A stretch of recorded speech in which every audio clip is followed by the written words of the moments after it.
Hello everyone, I'm Pache and welcome back for more Sly Cooper and the Thievius Raccoonus. In the last video, we started the Master Thief Sprints, a set of sprints for each of the levels that you can find the clue bottles in, and basically did them for both Tide of Terror and also Sunset Snake Eyes. And in this video, we're going to show the rest of them. Well, I'm going to show, there's no we here, it's just me. So we're going to show them for Vicious Voodoo, of course, to start off with. And because we'll have enough time, we will eventually get on to Sunset Snake Eyes. So let's begin. So the big difference between the first half of these Master Thief sprints, sorry, and the second half is that the second half for some reason seems to be a lot easier. I don't understand why that is. And it might have to do with the fact that, at least this is how I feel, that, you know, some of the I guess I wouldn't say that necessarily be true, because I sometimes feel like that Fire in the Sky is more of an easy level, but then there's Vicious Voodoo, and I feel like that's definitely a harder level, but the Master Thief sprints for it are a lot easier. But yeah, there's not going to be a lot of things that are going to be thrown at you. Most of them are pretty linear, you just follow the same way that you would normally follow the level through. There's some exceptions, one of them actually coming up right here. As soon as you get to this trampoline, you're going to not want to follow the path as you normally would, but try to jump. I miss it on the first try, but I get it on the second try. So, considering that I have this time right now, I guess what I want to do is, because I want to talk a little bit more about the Master Thief, because this is something that I've been kind of keeping secret for quite a while, but now that it's almost done, and hopefully this isn't going to take me like another 6-7 months to finish, or like decades. I don't know, it just feels like it has. I do want to talk a little bit about it, because I am releasing the Orphan Inheritance EP, at least I want to release it very soon. I just need the time to record the final vocal tracks. But to explain exactly what's going to be happening with it, or like what it's about, because I did say it was about Sly Cooper and everything, is specifically what it's about is that it's not entirely about Sly Cooper, because the whole project's going to be. And it does follow the games. This first EP doesn't. So if you think that this first EP is actually going to be following the first game, it's not. Orphan Inheritance actually covers all events previous to the game. So it's really covering everything from more of Sly's perspective of when growing up. So everything before Sly Cooper and Thievius Raccoonus' events. So that's just something to keep in mind. So it starts with kind of the death of his parents, and then of course there's going to have to be a lot of creative liberty taken with this project, for the main fact that like I'm not going to be able to really just, you know, because there's not a lot of information given up about exactly what happened before the first game. We know some things, just not everything. That was a really lucky jump there. I could have totally ran into that laser. So yeah, in terms of genre, because I did kind of talk a little bit about it, I did say that it was a progressive rock opera. What I mean by that is that there's a very heavy focus on progressive rock. The reason for this is that I'm a longtime fan of progressive rock bands, everything from classic bands to Yes and King Crimson, to kind of more modern bands like Marillion and Mars Volta and Dream Theater. So I really liked a lot of the work, especially Mars Volta. That's a huge influence on my music. And the Deer Hunter. I think that Deer Hunter specifically was a big influence on my music, like on the music. In fact, a lot of Orphan Inheritance is actually based off of music from the first act of the Deer Hunter. Which, by the way, if anyone is a progressive rock fan and has not heard of that project, I highly recommend them. Especially the Deer Hunter do have 2 albums that are kind of more indie focused, which is The Color Spectrum and Migrant, which are okay. I like them, but I like his progressive rock outfit more, which is specifically the acts, because the Deer Hunter, for the most part, it is kind of a 6-act story. Starting with Act 1, the lake south, the river north, and then there's Act 2, the meaning of and all things regarding misleading, and then Act 3, which is life and death. And now there's going to be a Act 4 finally coming out after so long, I'm so glad, which is, I believe, called Rebirth and Reprise. And I cannot wait to hear that, because I really love all 3 of the acts. So the 3 acts are so great. I love them all in their own special way. I used to not really like the third one, but now it's really kind of growing on me. So yeah, that's my little music news. Also, just because I want to plug more music, because I really like this band. They're also a big influence on me. Foles' new album, What Went Down, it's supposed to be coming out very soon. The first single is so great. Anyways, let's talk more about the game. I realize I'm sorry, I've been kind of drifting here. There isn't much to really talk about when it comes to these things. They're pretty simple, honestly, at this point. The only really tricky ones are kind of towards the beginning, especially with what they throw you, especially a Cunning Disguise. That one, I feel like, definitely does throw kind of a bit of a curveball.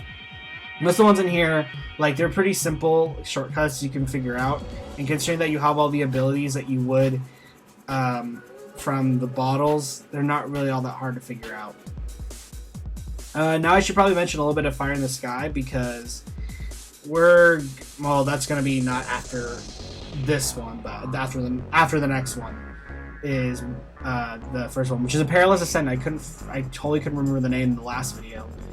But Fire in the Sky, you probably might already have figured out that we will not be able to do the last one because we don't have the clue bottle yet for it.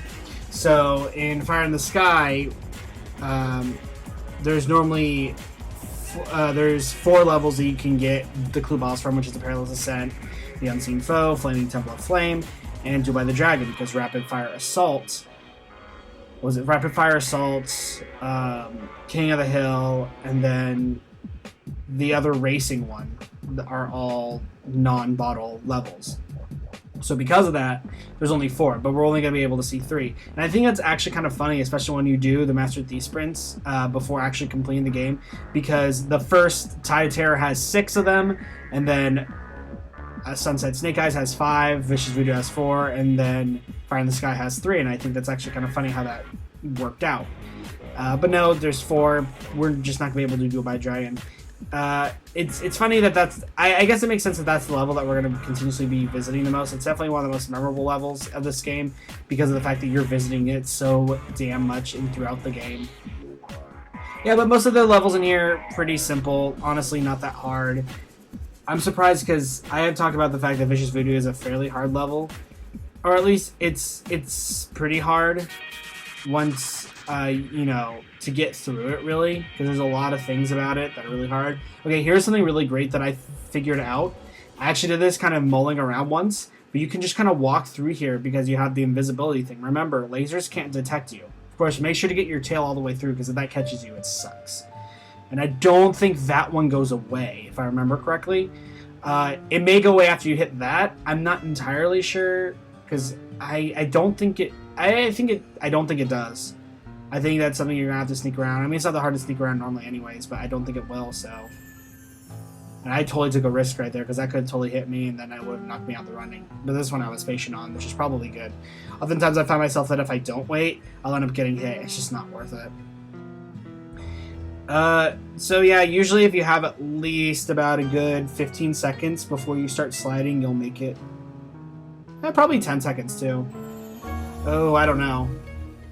Yeah, 10 seconds you definitely will make it. You need to have at least 15 seconds. Maybe a little more padded out. Alright, and then this is a Perilous Ascent. This is the other hard one. If you notice, there's really only 3 levels that I consider difficult rating. And that, of course, is a Perilous Ascent in this level. The Boneyard Casino in Sunset Snake Eyes, and then also High Class Heist in Tide of Terror. These are all extremely hard, and I don't know necessarily why they are, and I guess it's the fact that there's not a lot of shortcuts that you can take advantage of. And I think the biggest reason why a Perilous Ascent specifically is hard is because a lot of it is going uphill. And so that means that you're already slowed down as is. And the other thing that makes it really hard is the fact that there's also a lot of guards, and so you're going to have to pace yourself and kind of wait. There's that whole section at the end that you'll see. Man, this level's really rendered really well. I never noticed that, but it really is. So, I was going to say maybe I should talk a little about what LP number 2 is, because it's not going to be Tales of Vesperia. I'm going to choose a bit of a shorter name.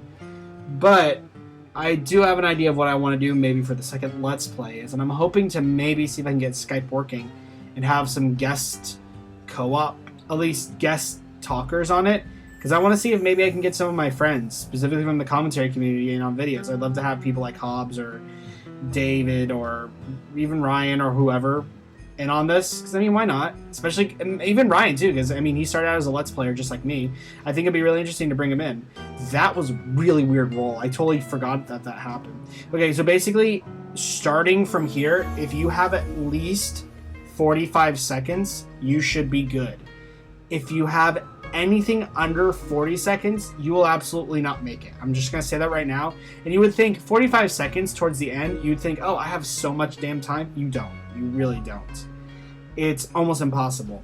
And sadly, you can't jump out from the top over there. Like once you do everything, you can't jump out. You have to jump down into the hole and then jump out. It's a mess. It really sucks. Once you get up here, if you have at least 10 seconds, you should be fine. Don't quote me on that. Thank God the timer doesn't go through this, because if it did, that would really suck. But yeah, this one, I think I cut it really close if I remember correctly. Well, I have 5... Oh, geez. Yeah, I barely made this one. Yeah, 0.5 seconds about. That's pretty close. And then everything after this is pretty easy. I think pretty much all the last 3 levels here are easy. Oh, well, the last 2 here, because I think they're both easy. Or did I give Flaming Temple Flame an intermediate? I don't know. I put that not even like 20 minutes ago, and I don't already remember. So yeah, we're pretty much already coming towards the end of this game, and hopefully this video is up right after.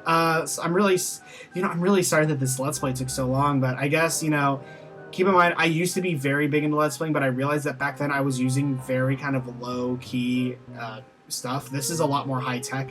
This is definitely my most high-tech LP I've ever done. And it's really awesome, especially. I really like how this Let's Plays turned out.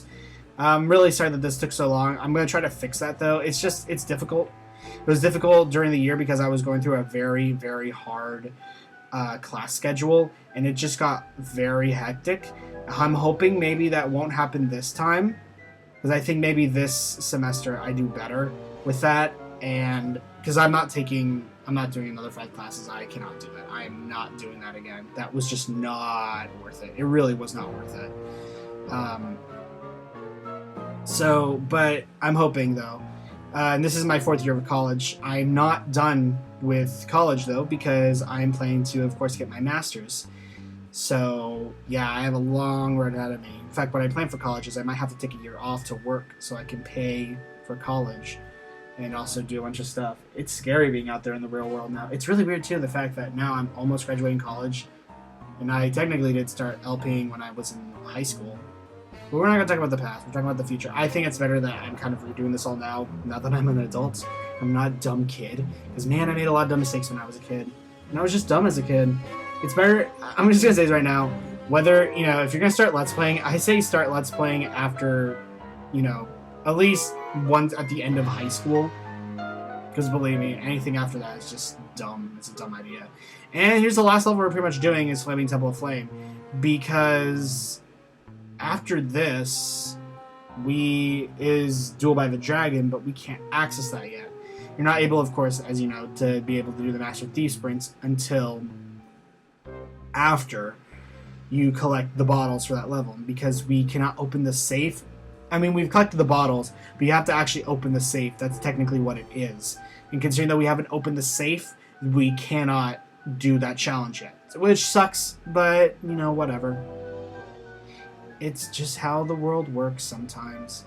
But I'm really happy about the fact that I'm able to get this game. Oh yeah, and I hit that. As you can see, time does speed up a little bit. Sometimes that's just going to happen. I think it was funny with the Unseen Foe that I was able to get it, even though. But I mean, Unseen Foe, I had a lot of time on it. I didn't even remember. Oh my god, I was supposed to look and see if Flaming Temple Flame I gave it easy or not, but you'll see. But yeah. By the way, just a little go back to Master Thieves. Just talk a little about Orphan Inheritance, about when it comes out, because I don't know, this might be a question. So basically, when it does come out, it's going to be free. I'm going to post it up on Bandcamp.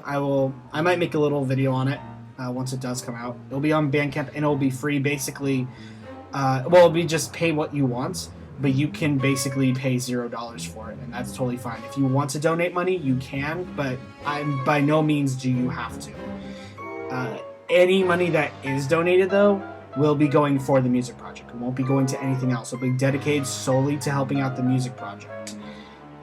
because I don't want to use the money for anything else. So, and if you do want to decide to donate money, I thank you, but please do not donate a ridiculous amount of money. I think like the most anyone should donate is like $5. Don't donate anything more than that. In fact, like honestly, I prefer most people. My only thing is that if you do actually decide to get it, at least, you know, spread it around if you can. Like talk about it, like, hey, I got this, or you know, introduce friends who might like the genre or whatever. So now that we're at the end, I guess this is enough time to kind of stop talking about the video. Sorry, I know I kind of rambled on here, and I know this is all post-commentary, and maybe this was boring, I'm sorry if it was, but we are done with the Master Thief Sprints, so thank God for that. So, now that we are done with that, the only thing left we have to do now is take on the last episode of this game, and that is what we're definitely going to be doing next time. So, next time on Sly Cooper and the Thievius Raccoonus, guys, we will be heading to Clockwork's Lair, and pretty much, I'm just going to say this, there's not that much left of the game. There's actually really only 2 videos left. So, make sure to like, blah, blah, blah, all this video, and hopefully you guys are enjoying this as much as I am. I'll see you guys next time. Okay, partner, this is it! A trip to Clockwork's lair!